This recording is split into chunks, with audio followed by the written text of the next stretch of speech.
আন্তর্জাতিক ক্রিকেটে ফেরা নিয়ে যা বললেন তামিম।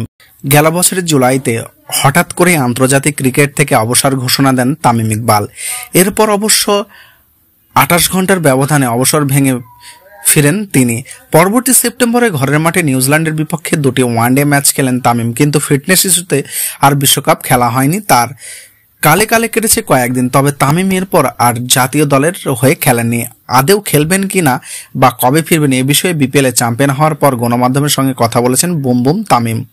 শুরুতেই তামিম বললেন, না, আমার সঙ্গে তার কোনো কথাবার্তাই হয় নাই।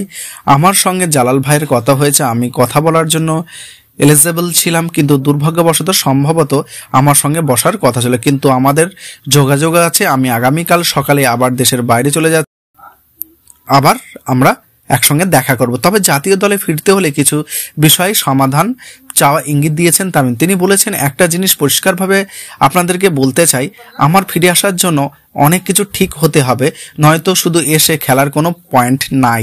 কারণ আমি কেরিয়ারের এমন স্টেজে আছি, হয়তো 2 বছর খেলবো। এই কথাগুলো ওনাদের সঙ্গে বলতে হবে। এখনও যেহেতু ওনাদের সঙ্গে ফাইনালের কথা হয়নি, সেই সংবাদ সম্মেলনে এসে কিছু বলে দেওয়া উপযুক্ত না, এটাও বলাও উচিত হবে না।